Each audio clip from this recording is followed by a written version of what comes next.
Every story appears ordinary till you see the core side of it. And what you're looking for is the story behind the news.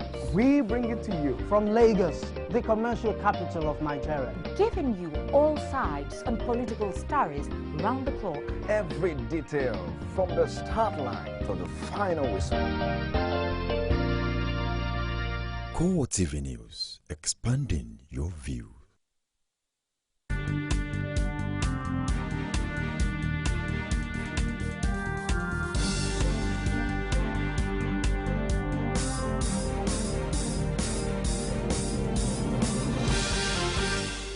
Hello and welcome to CoreTV Primetime News. I am Olajumoke Olatuji. In our top stories,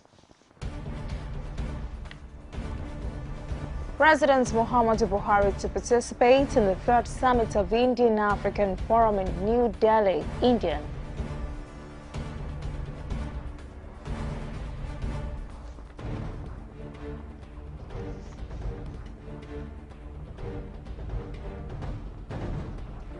Also in this program, the People's Democratic Party Governors Forum to hold emergency meeting over tribunal's verdict on Rivers election.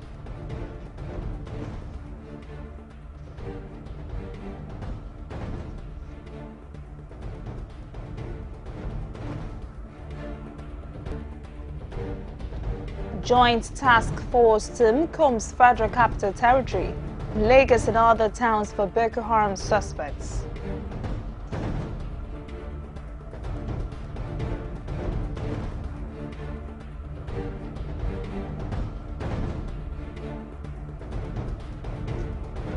And outside Nigeria, former British Prime Minister Tony Blair apologizes for mistake made over the Iraq War.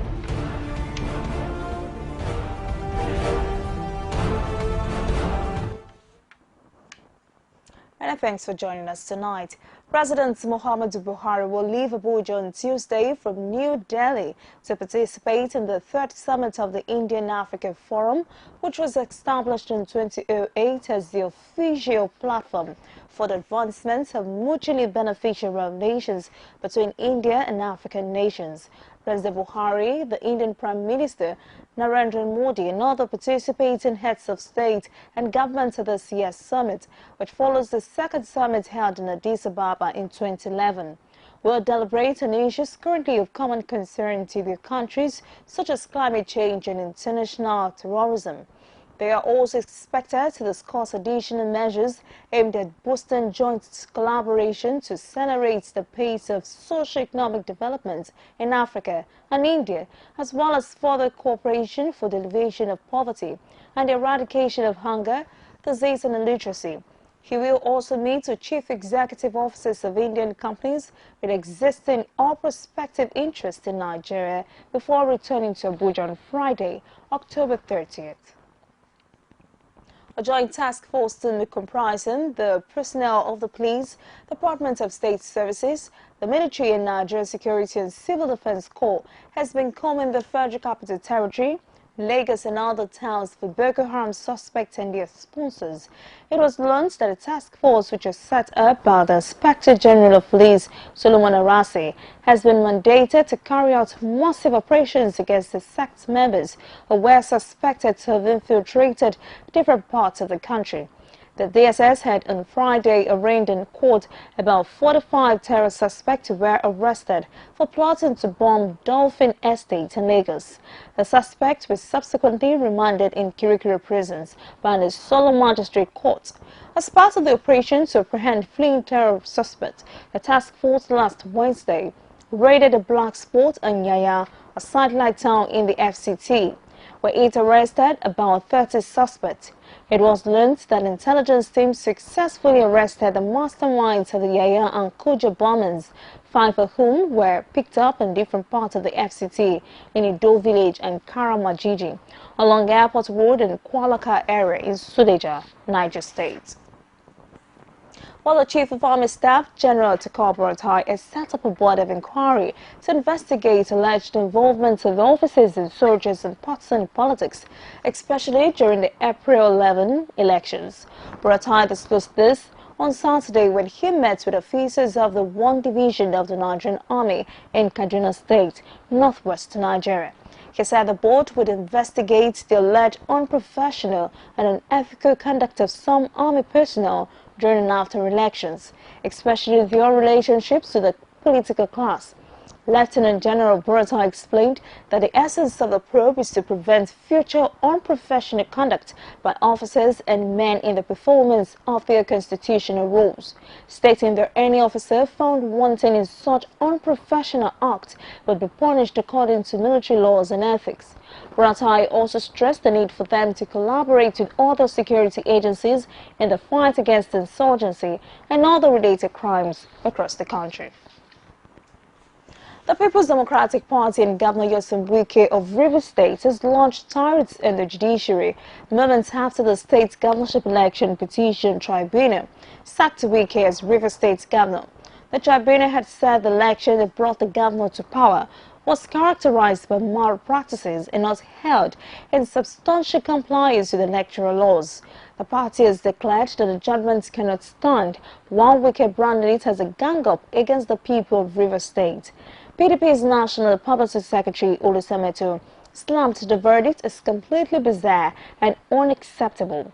Meanwhile, the administrator of the PDP Governors Forum, Osaro Ono, has confirmed that opposition governors has called for an emergency meeting this Friday.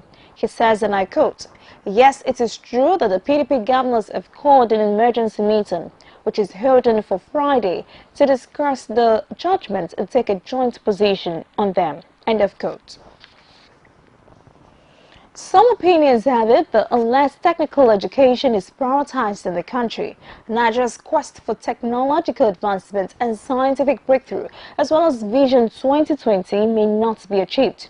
This forms the core point of major speakers at an education summit in Osun State, pointing out the need to introduce the Bachelor of Technology degrees into the polytechnic system to equate its status with the universities and give it more relevance. Rashid has more from Igbajo in Osun State.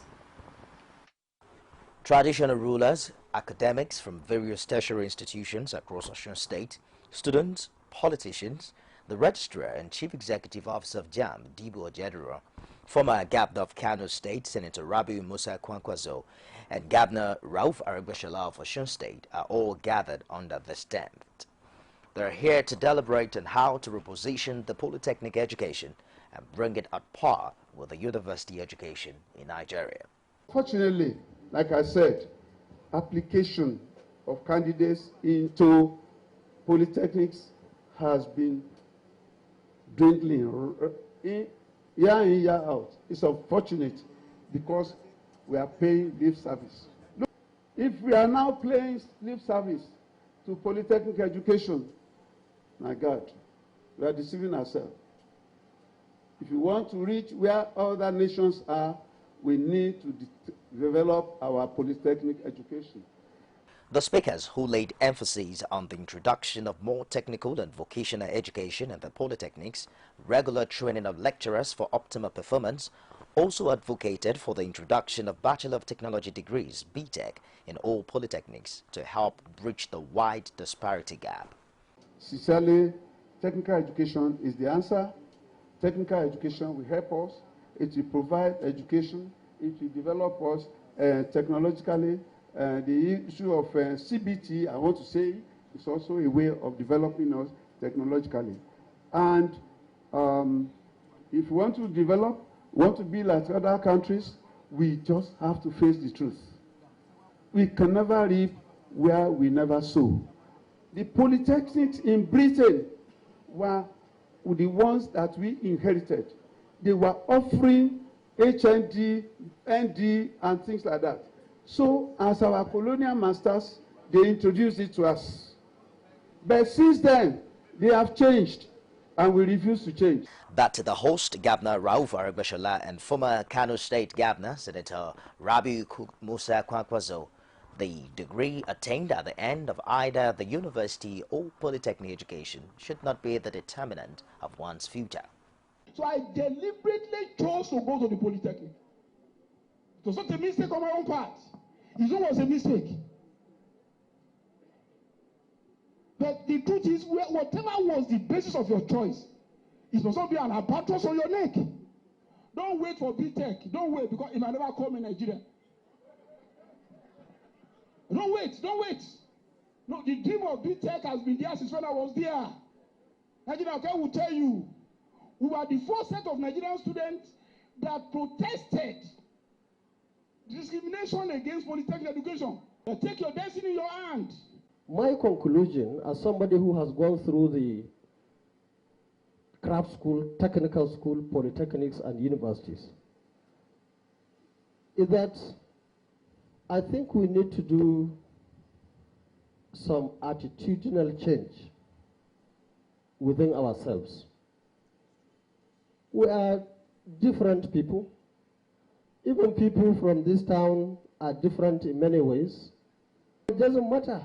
So many people have succeeded without going to university or polytechnic. It doesn't matter. Those who can go to university can go to university. That's fine. Somebody has to go to university. The theme for this year's Education Summit is Polytechnic Education, Relevance and Prospect. Now, polio survivors in Nigeria want the authorities to do more to sustain efforts to make the country free of the killer childhood disease. Now, members of the Nigeria Polio Survivors Association made this demand on the sidelines of a walk organized by the group to mark the World Polio Day.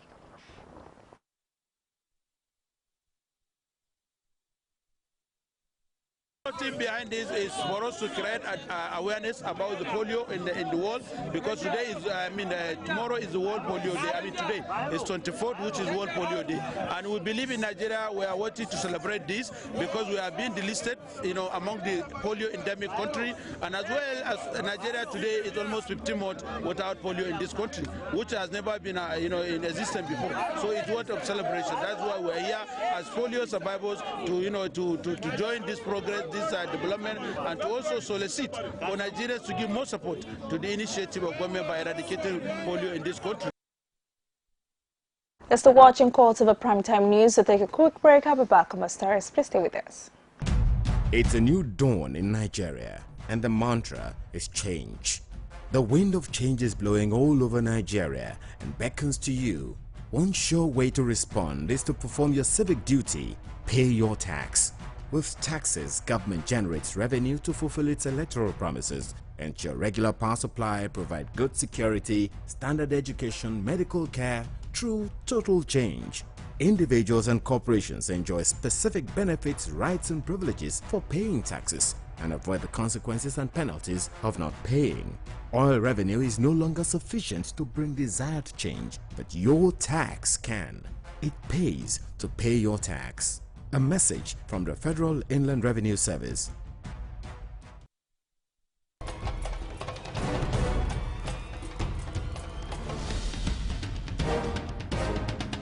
This is what the people are saying. You don't run a big economy with generator. They need to do more in terms of energy and power. Many things to do for this Nigeria about lights, water and new TT. For Nigerians that are not gullible, we know that good laws have done nothing good for this country. Buhari won the election convincingly. Talk to our husband that you should keep promise about what you said, and because people are watching you, another election is coming. Because some people will stand for Yoruba land, will be strong man, you don't die. This nation is moving forward. The best is going to take place. The people giving voice to the voiceless. If you're just joining us, this is CoreTV Primetime News. A quick reminder of our major stories. President Muhammadu Buhari to participate in the third summit of the Indian African Forum in New Delhi.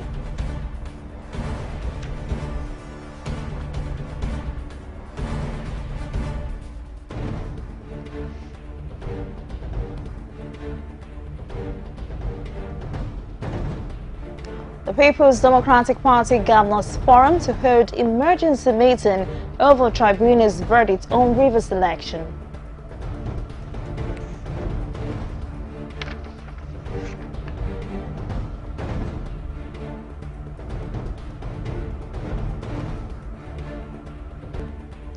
joint task force team combs Federal Capital Territory, Lagos and other towns for Boko Haram suspects.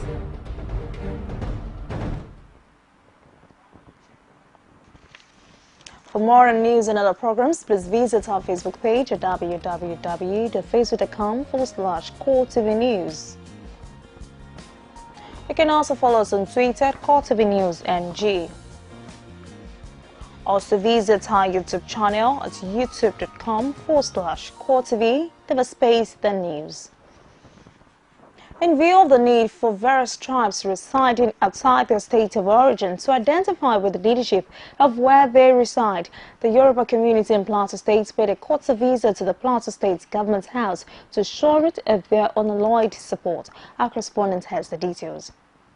The Yoruba community in Plateau State who went to the Government House to pledge their loyalty were received by the Secretary to the State Government, Rufus Bature, who assured them of safety and determination of government to run an all-inclusive administration to enable citizens contribute their quotas. When we were going out during the campaigns, we went around about 54, 56 tribal organizations and associations. And our emphasis has been this bottom-up approach. And therefore, I want to assure you that if anything we are going to do, consultations will be made with this group. And hopefully by next week, His Excellency is going to inaugurate the Elders Council on the plateau, to which one of you will be nominated to participate in the governance of Plateau. The President General of the Plateau Yoruba community, Bankole Folade, maintains a visit is to express their loyalty to the present administration and charges the Lalong-led government on good governance. We want to thank God for your life, for being worthy to be appointed as the Secretary to the government of Plateau State. We know the importance of the Secretary to government. The administration rests squarely on your shoulders. The Secretary to the State Government, who expressed gratitude at their support for the present administration, also commended the Yoruba community in the state for being agents of peace and unity. And honestly, if there is anything that the people of Plateau should thank the Yoruba for, is the way and manner you have helped to achieve the peace that we are enjoying on the Plateau. Your efforts in propagating religion, both Christian and Muslim, and in all other areas of endeavor, you have proved your worth on the Plateau. That I say. With this visit, the Plateau community is optimistic of an administration devoid of violence and rancor.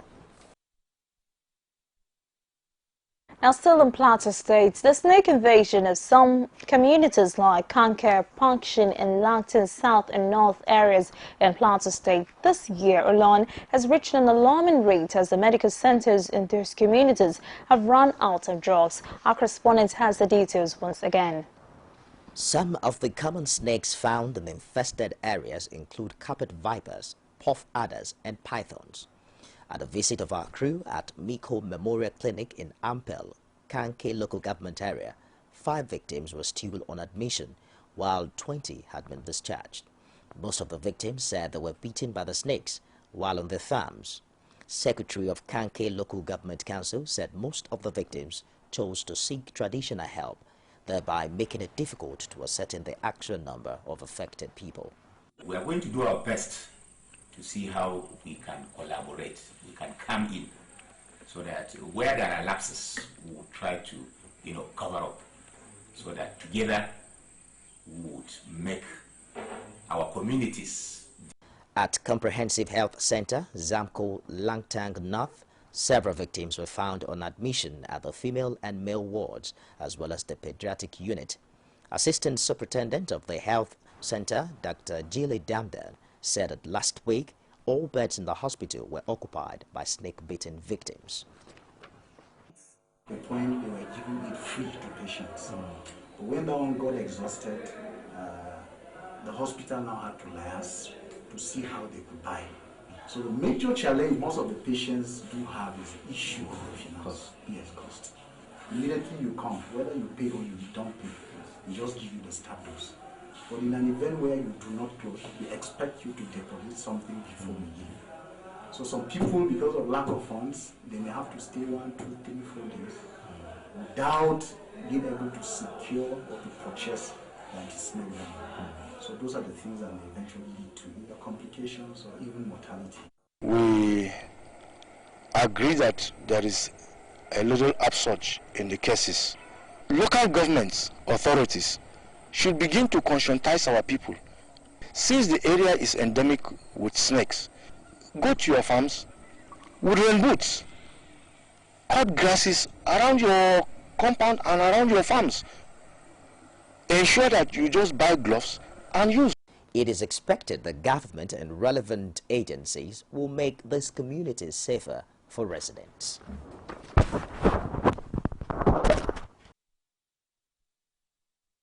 Ajaba Road is a federal link road to most northern states in the country. Now, what makes it significant is the threat to the lives of indigents and motorists who apply the 26 kilometers route. A 30-minute journey lasts for days or may never end for some who have lost their lives on the road. The affected in the area have appealed to the federal government to speed up reconstruction of the bad portions of the road and help save the lives of those still surviving. Rashid takes a look at the experience of some affected people on the road. Bodesadu to Jeba Road is located within Moro local government area of Kwara North. This road happens to be one of the federal access roads begging for rehabilitation. The experience of motorists, especially heavy-duty vehicle drivers on the 26-kilometer highway portion of the road, has been one described as hell on earth with the daredevil traffic gridlock.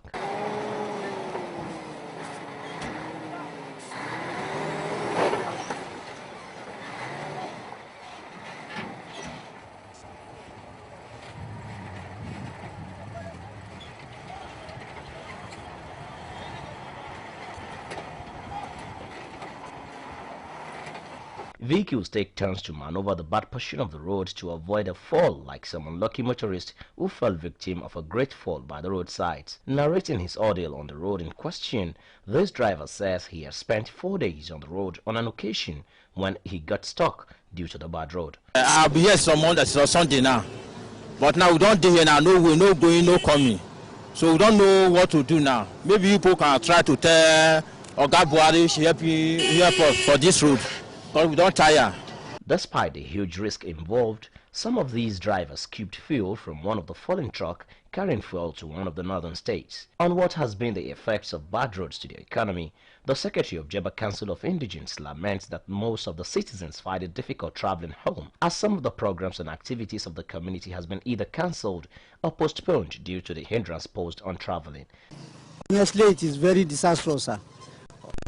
If you see, I am coming all the way from Iloni with a commercial car. On getting to Bodesadu, I have to get down and take my bike and call for bike. Honestly, from Bodesadu to Jeba, it takes me 7 hours. You can imagine where we normally fly just for 30 minutes. I am coming from Iloni, get to Bodesadu. I found it very difficult to pass. The Deputy Speaker of Kwara State House of Assembly, who is an indigene of Jeba, explained that several letters have been written to appropriate authorities on the deplorable condition of the road with no response. He, however, made a plea to President Muhammadu Buhari to effect the quick repair of the road. People are dying. People were delayed on that road. Many things are happening on that road. Killing of people. Market are paralyzed. Trailer on the road for many days. So I'm now seeing this opportunity to appeal to the president to please come to our rescue. This road is not for only people in Kwara here, it's for all Nigeria. People are passing this road every day, it's a million. While the drivers claimed to have been losing economically, the indigents lament loss of lives of their loved ones while plying the road and called for an urgent intervention to prevent further loss. Rashid, CoreTV News, Jeba, Kwara State. The challenge of youth unemployment in Nigeria is again in the front burner as entrepreneurship advocates have called for an alternative to white-collar jobs. Our correspondent Nate Labary has details. With the private sector increasing its contributions to the nation's gross domestic product, small-scale businesses will equip this generation with skills required to take it to the next level. Young Nigerian entrepreneur Tokwe Adenuga says young people don't need to wait for government to create employment opportunities, but youths should utilize their talents. The major thing we can do is just to introduce entrepreneurship into our curriculum. That is very, very important for us to do, because everybody can't be coming out to start looking for jobs. There are no jobs out there. So entrepreneurship is one of those tools that can help us curb unemployment in this country. If I am trained, instead of you going to school to do the theories, we can do the practicals. When you do the practicals, when you come out of school, you can start something on your own. That is what entrepreneurship is all about. As many young people, undergraduates and even graduates are venturing into skills acquisition programs and vocational training to enable them become self-employed. An individual does not need a huge capital to set up a small business. This business is a good business. I make at least 50K every week and 200,000 naira every month. It's a business that I love so much and I have passion for. So I decided to, bring young, talented, skilled stylists together so we can work as a team. And I also train. I have people that are trained. In short, among us, we have graduates in this business. Another female entrepreneur who's into bead making talks about how she fends for herself to combat poverty. I'm a beader and I specialize in bead making. I also make wireworks, and these are designs that we have. This is what we call push. This is push, and this is spiral with beads. And then we have layers. These are layers. Actually, I'm working presently on a ball. I have a smaller ball and I have the bigger ball. And for this can go for 5,000 naira, and this can go for 5,000 naira also. I love making it because it's my hobby, and I do make my money on stylist work. That's How why much do you make a day? I make 5,000 naira a day. After senior secondary certificate, I decided to learn hair making, and I love to make good hairstyle for people. And a day at least I make 7,000 naira, and I'm happy because there is money in this kind of business. I specialize in making nails. I've always had passion for it, so I make ladies' nails. I make 20,000 a day. It's expected the government at all levels will provide enabling environment for youth entrepreneurs to thrive in the country in order to boost the economy. A quick break. I'll be back on more stories. Please join us again. Is it crazy or autocracy?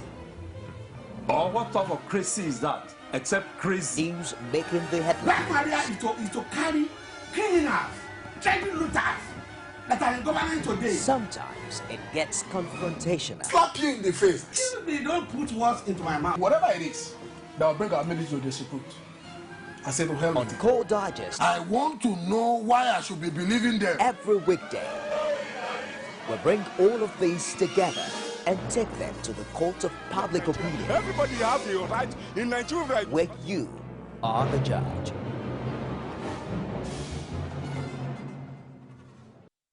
You can now watch CoreTV News live from anywhere in the world on our website www.coretvnews.com. Click on Live TV on our website and watch us live. And welcome to CoreTV Primetime Days. To follow us on Twitter, click on Twitter icon on our website. On Facebook, click on the Facebook and YouTube to see all our previous news production. You can also watch us live on YouTube. Click CoreTV, leave a space, then news. CoreTV News, a 24-hour news station. And in the world of sport, the Central Bank of Nigeria has dismissed the call for further devaluation by the Emir of Kano and immediate past gatherer of the bank, Malam Muhammad Sanusi II, saying there would be no further devaluation of the Naira. Sanusi on Friday had faulted the decision of the CBN and the federal government not to further devalue the Naira and also to retain fuel subsidy. And outside Nigeria, Tanzania is holding its most tightly contested general elections as a new opposition coalition tries to end the governing party's 54-year grip on power. Opinion polls have pulled the governing Chama Mapinduzi party ahead, but the result is expected to be close. 4 opposition groups are backing win candidates. A former prime minister in the presidential race, President Jakaya Kikwete, who is standing down after 2 terms, has called for peace ahead of the election, ardent that anyone who tries to cause trouble will be dealt with. Tony Blair has apologized for mistakes made over the Iraq war and said there were elements of truth to claim the wars cost the Iraq's Islamic State. The ex-PM said those have also removed Saddam Hussein did bear some responsibility for the situation in Iraq today, but he further defended the invasion, saying it was hard to apologize for removing Saddam Hussein and that Iraq might have become like Syria otherwise. Scottish First Minister Nicola Sturgeon said it was a blast-speed operation. Blair's comments come shortly before Sir John Chilcot announces a timetable for completion of his inquiry into the war. Now for some stories of sport. Aston Villa's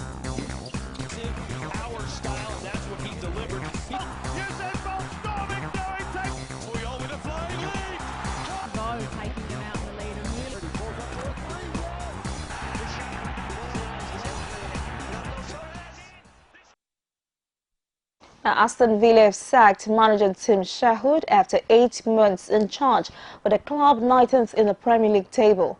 The move follows a 2-1 defeat by Swansea on Saturday, Villa's 6th straight loss in the league. The club says in a statement, and I quote, "The board believes the result of the pitch was simply not good enough and that a change is imperative." End of quote. Under 21 manager Kevin McDonald has been placed in interim charge, appointed in February. Sherwood reached the FA Cup final and led the club to a 17th place finish in his first season in charge, but has won 1 of 10 league matches this term. Villa has not won since the opening day and are 4 points from safety. Chelsea manager Jose Mourinho will learn in the coming days if he faces punishment for being sent to the stands during his side's 2-1 defeat at West Ham United. Mourinho was complained over the last few months that he feels there is a vendetta against him and his team as far as match officials are concerned. The Football Association has already taken action against him for comments made to the media on that subject, imposing a €50,000 fine and a suspended 12-month stadium ban earlier this month. The stadium ban will come into force if he embraces or breaches FA rule which obliges managers to act in the interest of the game and not act in any manner which is improper or brings the game into disrepute before October 16 next year. Arsenal manager Arsene Wenger has described this week as perfect after his side moved top of the Premier League with a 2-1 win over Everton. Olivier Giroud and Laurent Koscielny scored as the Gunners followed up Tuesday's 2-0 win over Germany's champion Bayern Munich in the Champions League. It sees Arsenal move a point clear of Manchester City, who play on Sunday. Now, Manchester United and Manchester City played out a door deadlock in their derby at Old Trafford. City returned to the top of the Premier League ahead of Arsenal on goal difference, but there was little else to celebrate in a dire game devoid of attacking quality. What few chances there were fell to United. Substitute Jesse Lingard hit the ball late on, and City keeper Joe Hart saved well from Chris Smalling. United defender Marcus Roger and City Nicholas Otawende were both outstanding as Old Trafford's atmosphere was muted long before the final whistle. Sadio Mane's late equaliser for Southampton denied Jurgen Klopp his first victory as Liverpool manager. The German side dominated possession during the match and took the lead when Christian Benteke headed in James Milner's cross from the right. But with 4 minutes left, Maine blundered when Gaston Ramirez's header across goal was spilled by keeper Simeon Mignolet into the body of the forward. Maine was then sent off in stoppage time after picking up 2 late yellows. The draw moves the Saints up to 8th, with Liverpool up to 9th and level on 14 points. With that, it's a wrap on CoreTV Primetime News. But before we go, a quick reminder of major stories. President Muhammadu Buhari to participate in the 3rd Summit of India-Africa Forum in New Delhi.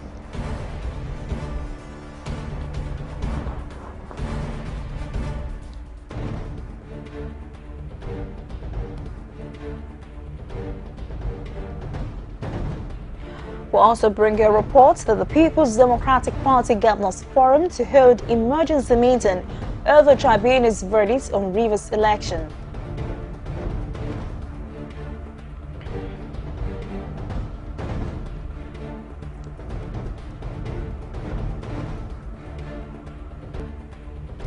Joint Task Force team combs Federal Capital Territory, Lagos and other towns for Boko Haram suspects.